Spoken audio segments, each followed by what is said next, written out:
In this video, we will be creating an API from start to finish. The API that we'll be creating is going to check the temperature of a specific city.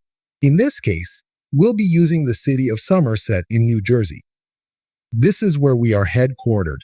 We'll be checking the weather and decide if you want to turn on the cooler or the heater. So let's get started. We'll first look at the Postman script here to capture temperature of Somerset. So I have my Postman script here, and I have chosen the city as Somerset, and then I'm just going to send this request.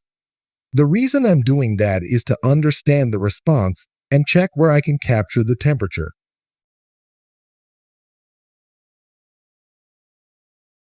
So here's the response payload. And if you look at the main section, you will see that the temperature attribute has a value of 64.94 degrees Fahrenheit. So I'm going to be using this API in my workload.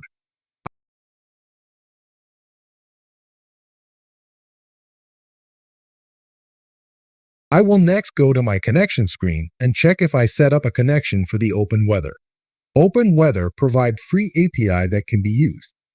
It does not require any authentication, but if you wish to choose any authentication, we support different authentication methods. In this case, it's a public API which is freely accessible.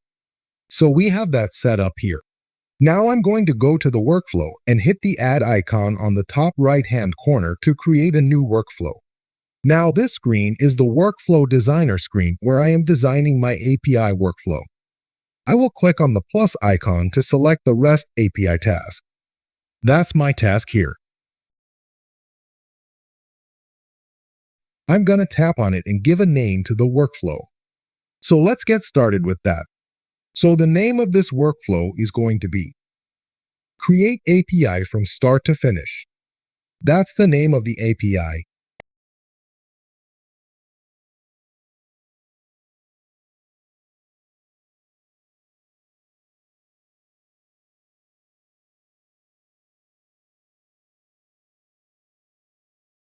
And now when it comes to the specific task, I'm going to give the name of this task as Get Weather.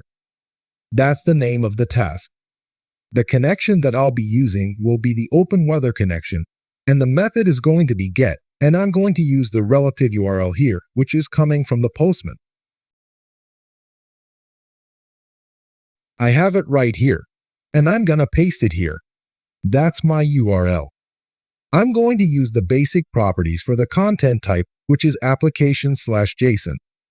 Once I have done that, I will continue to add my next task, which is an operator, and it is a switch case.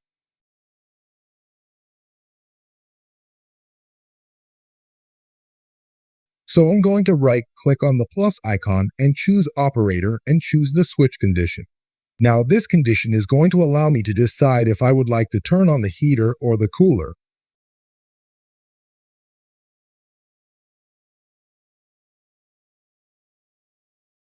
So I'm going to click on this task here and give a name.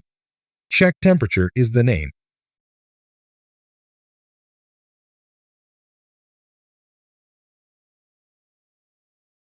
And I'm going to give this parameter name as chktemp. And this needs to be populated with a value. From the previous task, which was get weather, I'm going to use this property and going to say on the output, I want to look at the payload. Within the payload, I want to look at the main body. And within that, I want to look at temp attribute. Let me make sure that is what it is. So I have my payload here. Within the payload, I have my main section. And under that, I have the temp.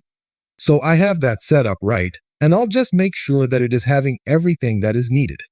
So I have set up the variable check temperature with the output of the previous task, which again is available to be configured on its own.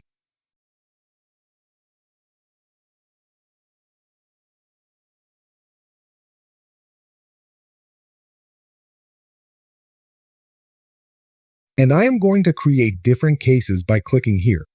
So that's my case number 1, and that's case 2. Think I added an extra one here. Yeah. So I'm going to give the names to these cases. I'm going to go to value param here and call one of the cases as cooler and the other one as heater. And come back to ECM as script. And I will rename the variable as check temp because I had updated that, and I'm going to say that if my check temp is greater than 65, I would like to turn on the cooler, or I will call the cooler case, and else if it is less than 50, turn on the heater. So that's how I would set it up.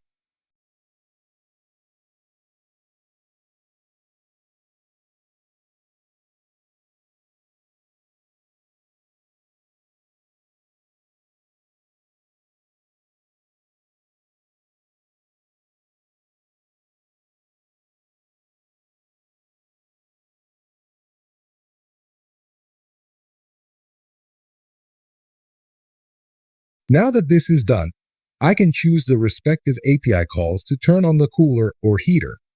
So I have couple API that I'll be using. So this is for the cooler. So I'm just gonna copy that and come here and use REST API as the action again, and give the reference name as start cooler. There's no connection needed. This is a post method, and I will do the same for the heater. So I'll use the REST API action. Give reference name start heater. There is no connection. We are just using the default and close application JSON.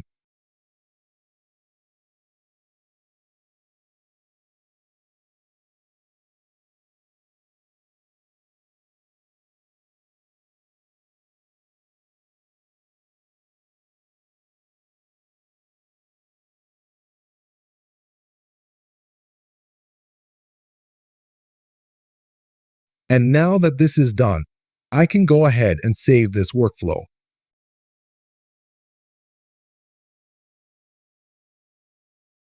Now this screen is telling me that the changes in the underlying JSON, similar to a code compare.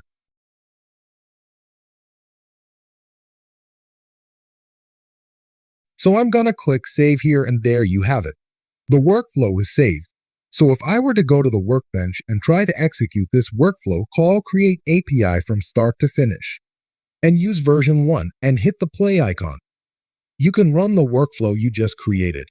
I hope you liked the quick tutorial on how to create a workflow from start to finish in Atom IQ Integration Studio. Thank you for watching.